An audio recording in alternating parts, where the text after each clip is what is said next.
Hello, I'm Keeley, and I've come to read you a bedtime story. It's cold out there tonight. I think it's time to get warm and cosy. We need to be warm and cosy because tonight's story starts somewhere very cold. It's called Penguin Small. The polar bears had been up to their nasty tricks again, and the North Pole penguins had had enough. They were off to the South Pole to make their home where no polar bears could bully them. Penguin Small watched his friends plop into the ocean and swim away. "Come on," they shouted, "you can do it!" But Penguin Small wouldn't. He couldn't. He was terrified of water. He always had been. Penguin Small watched until his friends disappeared among the bobbing waves. And then he put his head under his wing and cried until the tears made a long icicle on the end of his beak.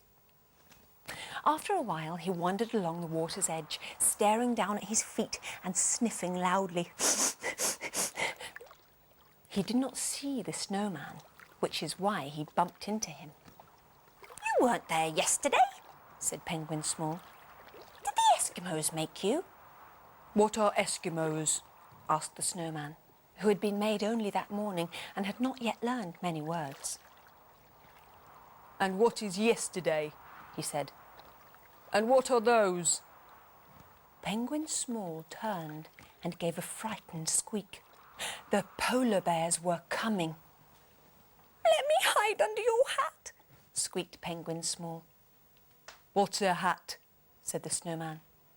Without answering, Penguin Small hopped up onto the snowman's arm and then onto his shoulder and then up onto his head. He lifted the hat and crawled underneath.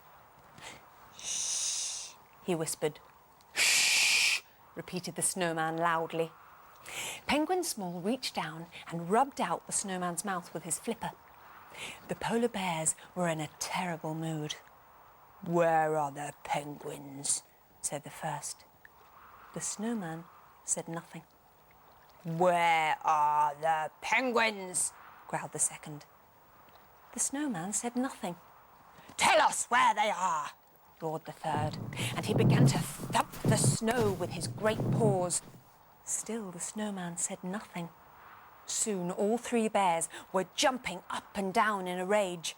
The ice groaned and creaked under them. With a loud crack, the snowman broke away from the shore and floated away on his own little iceberg.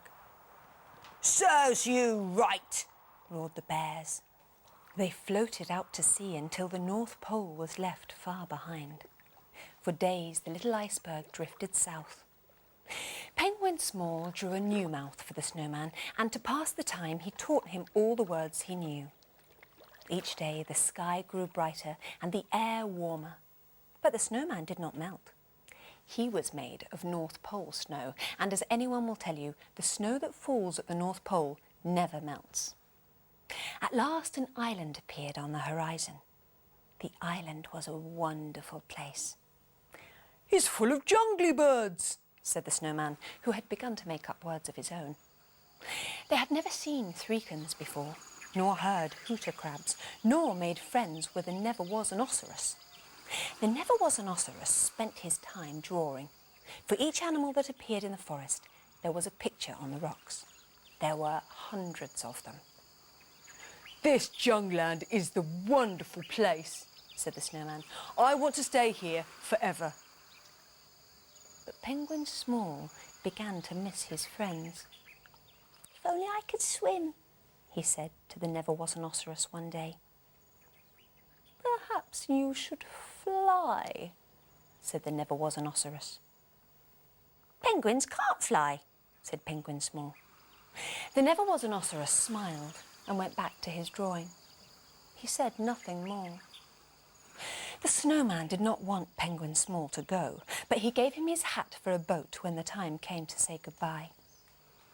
A teardrop trickled from his eye and froze on his cheek as he pushed Penguin Small out to sea. Penguin Small floated out on the wide ocean. He did not know where he was, nor where he was going.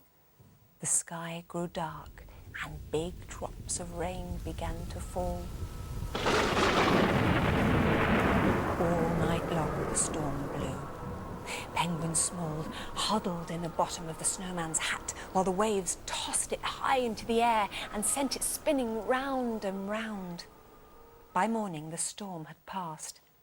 Penguin Small found himself washed up on a strange blue island.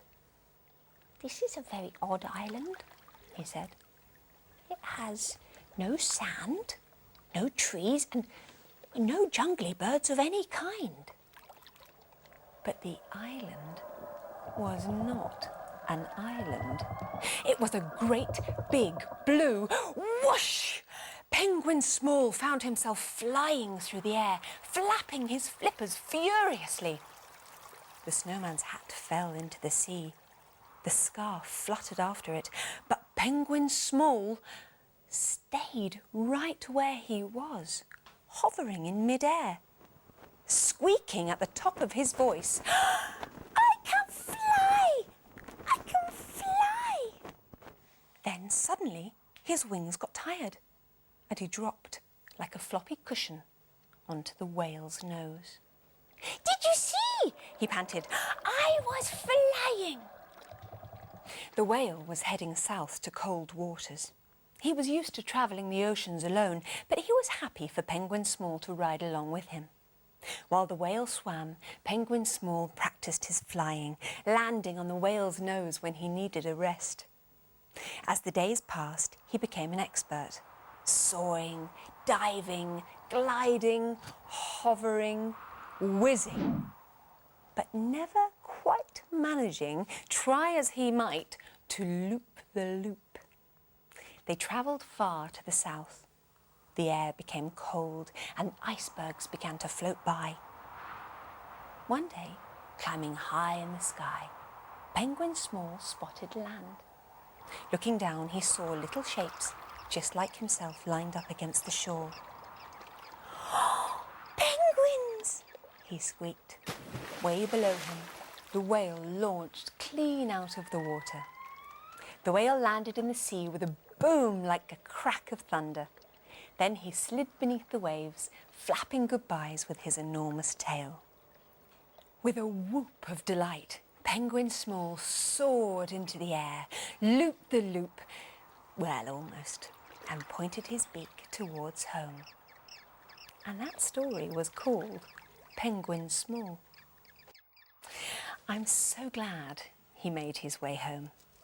And now it's bedtime, so I had better put on my warm things and point my feet towards home. Night-night. See you soon.